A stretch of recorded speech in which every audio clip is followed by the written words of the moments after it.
Утреннее солнце мягко пробивалось сквозь листву, наполняя небольшой деревенский уголок спокойствием и теплом. Придорожный чайный Сио Джеймс сидел на деревянном стуле, сосредоточенно слушая своего собеседника.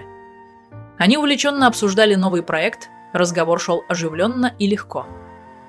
И вдруг его взгляд зацепился за знакомую фигуру, проходящую мимо. «Тодеб!» Джеймс нахмурился, увидев ее. Она шла рядом с Мамей, неся корзину, похоже, они направлялись на рынок. Но то, что привлекло его внимание больше всего, были синяки на лице Тодеб. Его взгляд потемнел. Что же она пережила за все это время? Тодеб не замечала, что за ней наблюдают. Она тихо шла рядом с Мамей. В ее глазах отражалась усталость, как будто она уже привыкла к жестоким словам и презрительным взглядам. На шумном базаре Мамей повела ее в лавку с одеждой. Красивые платья висели на вешалках, но женщина взяла лишь одно и, повернувшись к Тодеб, злобно усмехнулась. «Ты хоть что ни надень, все равно леди из тебя не получится. Не надейся, зря». Вокруг раздался сдержанный смех, а взгляды прохожих пронзали ее, полные насмешки и осуждения. Тодеб сжала кулаки, но промолчала. Она уже привыкла к подобному обращению. После этого они зашли в уличное кафе и заказали по тарелке фо. В миске Мамей мясо почти вываливалось через край, в то время как у Тодеб лишь вода и лапша. Она смотрела на свою еду, чувствуя, как внутри все сжимается. Даже в мелочах Мамей постоянно напоминала ей, что она – ничто. После еды они вышли из кафе, и вдруг сзади крепкая рука резко схватила ее за запястье.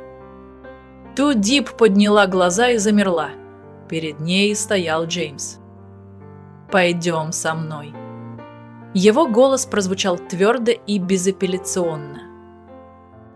Мамай вытаращила глаза от неожиданности, но прежде чем успела что-то сказать, Джеймс повернулся к ней с холодным взглядом.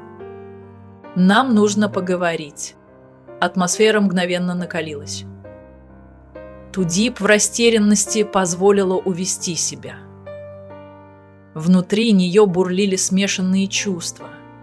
Она не знала, что будет дальше, но в этот миг впервые за долгое время почувствовала. Кто-то действительно на ее стороне.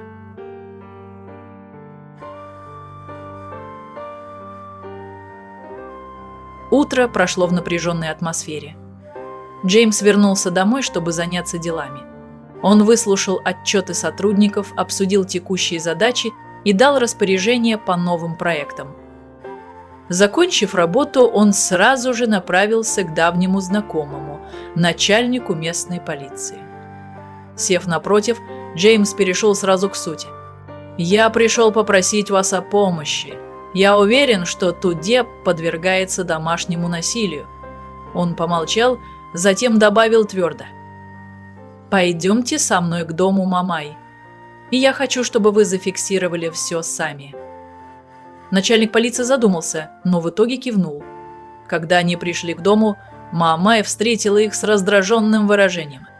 «Вы что здесь делаете?» Джеймс сделал шаг вперед. Его взгляд стал холодным и резким. «Я пришел поговорить о Тодеб. Я знаю, что вы ее избиваете. И я не собираюсь стоять в стороне». Мамай фыркнула и усмехнулась с пренебрежением. «Она невестка в этом доме. Она должна работать, чтобы вернуть долг. Это семейное дело, не твое». Начальник полиции заговорил строгим тоном. «Если имеет место насилие, это уже не семейное дело. Я обязан провести проверку». Но Мамай не выглядела испуганной. Она лишь усмехнулась с вызовом. «У вас есть доказательства? Нет? Тогда не мешайте». Джеймс сжал кулаки. Он понимал, сейчас он ничего не может сделать. Он оглядел дом в поисках Тодеб, но не увидел ее. Не желая тратить время впустую, он вышел из дома, но в голове у него уже зрела другая идея. Вместе с полицейским он направился к дому Бак Кен, тому самому, кто когда-то продал Тудеп в дом Пао. Джеймс не стал тянуть. «Я хочу, чтобы вы помогли мне забрать Тудип из этого дома. Я готов заплатить». Бакин молчал, затем опустил голову и вздохнул.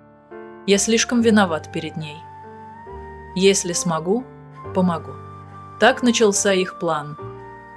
На следующий день Джеймс вновь пришел к дому Май-Мэй, на этот раз с крупной суммой денег. Под изумленные взгляды Ма-Мэй и Пао он положил пачку банкнот на стол. «Я хочу выкупить Тодип. Это ведь все, что вам нужно, не так ли?» Мамай остолбенела, но в ее глазах вспыхнул огонек жадности. Джеймс не стал обращать внимания на ее эмоции. После того, как она пересчитала деньги, она кивнула. Согласна. Тудеп может идти с ним. Они вышли из дома и направились к машине. Джеймс открыл дверь, чтобы отвезти ее назад. Туда, где была ее свобода. К старой хижине, которая когда-то стала ее тихим приютом.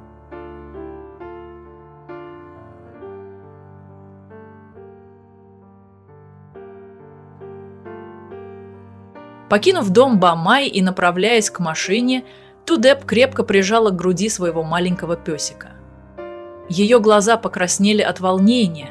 Она не могла поверить, что наконец-то вырвалась из места, которое так долго было ее тюрьмой. Баткин стоял в стороне, сожалея о содеянном, и подошел, чтобы извиниться перед Тудеп. Затем Сиёв Джеймс отвез Тудеп обратно к ее маленькой хижине. После долгой дороги машина остановилась у скромного жилища, которое когда-то было ее домом. Джеймс вышел из машины и открыл ей дверь. В его глазах читалось беспокойство, хотя он старался сохранять спокойствие. Тудеп вышла, ее ноги слегка дрожали. Она не знала, что чувствовать. Все произошло слишком быстро, как во сне. Она повернулась к Джеймс и дрожащим голосом сказала: «Спасибо, что помогли мне». Джеймс долго смотрел на нее, затем тихо ответил: «Не стоит благодарности, я просто сделал то, что было правильно». Они вдвоем пошли по знакомой дороге, разговаривая. В руках Тудеп все еще держала своего любимого песика Гаки. Она медленно вошла в хижину. Каждый шаг давался с трудом, но на душе у нее стало легче, чем когда-либо. Все внутри осталось почти таким же, как в день ее ухода, только немного пыли на мебели говорило о том, что здесь давно никого не было. Она опустила пса на пол, и он сразу же забегал по комнате, а затем устроился в углу, будто все еще считал это своим домом. Вдруг перед глазами у Тудеп потемнело, тело пошатнулось, и она рухнула на пол. Джеймс бросился к ней и успел поймать. В его объятиях она казалась невесомой, еще более худой, чем он помнил. Лицо было бледным, дыхание слабым. Джеймс нахмурился от тревоги. «Тудеп, Тудеп, ты слышишь меня?» Но у нее не осталось сил, чтобы ответить. Она лишь ощущала его тепло перед тем, как погрузиться в бессознательное состояние. Не теряя времени, Джеймс поднял ее на руки и аккуратно положил на кровать. Его глаза были полны беспокойства. Он сразу же достал телефон и вызвал врача, настойчиво требуя приехать как можно скорее. После того, как укрыл ее одеялом, он посмотрел на нее с мягкостью в глазах, но внутри все еще бушевала тревога. Через некоторое время приехал врач, проверил пульс и, повернувшись к Джеймс, спокойно сказал: «У нее серьезное истощение из-за переутомления. Ей нужно как можно больше отдыхать и хорошо питаться».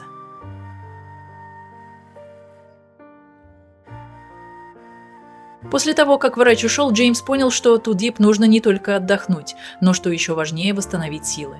Он вышел из хижины, сел в машину и поехал на маленький рынок недалеко от деревни, чтобы купить продукты.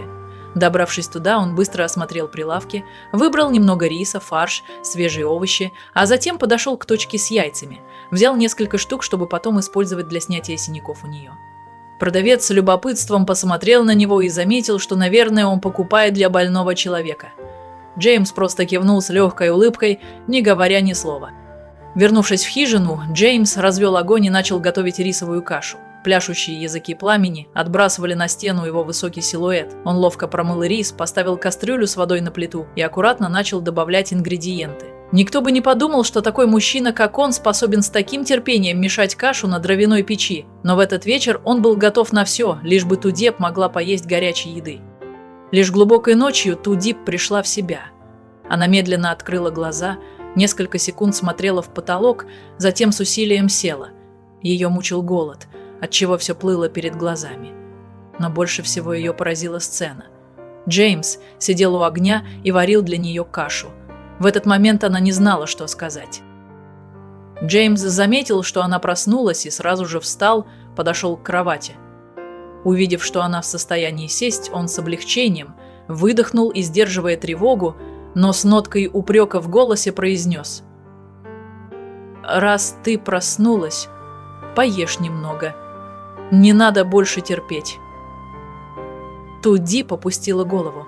Ее руки невольно сжали край одеяла. Никогда прежде к ней так не относились. Это ощущение было для нее непривычным и волнующим. Джеймс не дал ей времени отказаться.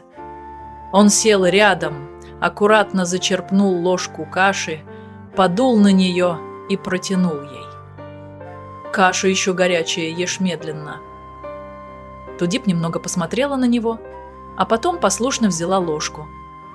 Теплый вкус разлился по горлу, принося облегчение. Когда она доела, Джеймс взял заранее сваренное яйцо и начал осторожно прикладывать его к синяку на ее лице. Его движения были настолько бережными, что ей захотелось заплакать. Закончив, Джеймс положил яйцо на стол, посмотрел на нее с твердым выражением лица.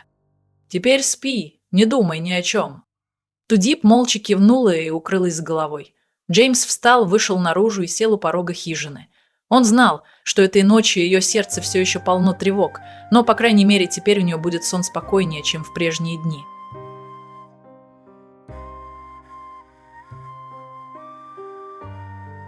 Рано утром Тудип слегка пошевелилась и открыла глаза после долгого сна. Ее тело стало легче, хотя слабость все еще ощущалась. Она посмотрела в сторону двери и застыла. Джеймс все еще сидел у входа, с опущенной головой, явно не сомкнув глаз всю ночь. Тудип долго смотрела на него, сердце наполнилось сложными, неуловимыми чувствами. Не желая его будить, она тихо прошла внутрь, взяла легкое одеяло и осторожно вышла обратно. Аккуратно накрыла его плечи. Но едва она закончила, как Джеймс проснулся. Он слегка вздрогнул, посмотрел на нее и хрипло, сонным голосом спросил: «Ты уже проснулась? Как ты себя чувствуешь?» Тудип сразу отступила назад, опустила голову и тихо ответила: «Мне уже намного лучше. Спасибо вам». Джеймс посмотрел на нее несколько секунд, потом мягко улыбнулся. «Это хорошо». Он встал, потянулся, разминая мышцы после долгой ночи. «Подожди немного, я разогрею тебе кашу». Тудип удивленно распахнула глаза. Она не ожидала, что он все еще так беспокоится о ней. Когда Джеймс принес горячую миску каши, она послушно взяла ее и медленно начала есть, по чуть-чуть. Он сел рядом и с облегчением наблюдал за тем, как она ест. После того, как она доела, Джеймс собрал посуду и встал. «Сегодня у меня есть несколько дел. Ты оставайся дома, отдыхай, ничего тяжелого не делай». Тудип кивнула, но в душе ей не хотелось просто сидеть без дела. Как только Джеймс ушел, она быстро взяла нож и веревку, отправилась в лес одна. Она хотела нарубить немного бамбука, чтобы укрепить и починить хижину. К полудню Джеймс вернулся, но Тудип нигде не было. Он нахмурился, осмотрелся и сразу же пошел искать ее. Когда добрался до бамбуковой рощи, он замер, увидев, как она склонилась и аккуратно расщепляет стебли бамбука. Он быстро подошел, голос стал ниже. «Что ты делаешь?» Тудип вздрогнула, подняла голову, увидела его и слегка растерялась. «Я хотела подремонтировать хижину». Джеймс глубоко вдохнул, подошел ближе и выхватил нож из ее рук. «Ты все еще не совсем восстановилась. Зачем так упорно берешься за тяжелую работу?» Тудип опустила голову, не зная, что ответить. Ей просто хотелось все делать самой, не зависеть от других. Но строгий взгляд Джеймс не оставил ей возможности возразить. Он тяжело выдохнул, положил нож на землю и твердо сказал: «Если ты хочешь починить хижину, позволь мне помочь». Не дожидаясь возражений, Джеймс взял связку бамбука и начал работать. Тудеп смотрела на него, и в ее сердце возникло странное чувство. Впервые в жизни кто-то с такой настойчивостью помогал ей.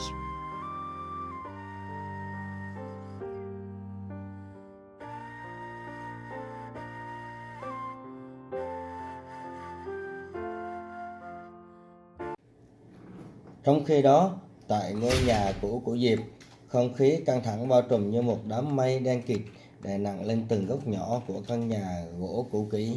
Bà May ngồi trên chiếc ghế đã sờn gãy, đôi mắt đỏ ngầu vì thiếu ngủ. Những đường nhăn trên khuôn mặt bà hằn sâu hơn dưới ánh đèn dầu leo lét. Trước mặt bà, ông Chiểu, chồng bà, đang loay hoay với điếu thuốc trên tay, khói trắng bay lượn như những bóng ma lặng lẽ, cuốn theo nỗi bất an chẳng ai dám nói thành lời. Đấy, ông lo đi, giờ lấy tiền đâu ra mà chuộc sổ đất? Bà May gằn giọng, đôi tay đập mạnh xuống bàn, tiếng động vang lên khô khóc trong không gian tĩnh lặng. Tiền không có thì làm sao? Chỉ có bán ruộng bán nương rồi bán nốt mấy con vịt thôi. Lời bà như một lời nguyền, chứa đựng sự tuyệt vọng và cơn thịnh nộ không thể kìm nén. Trong đầu bà hình ảnh cánh đồng xanh biếc, niềm kiêu hãnh bao năm của gia đình bây giờ chỉ còn là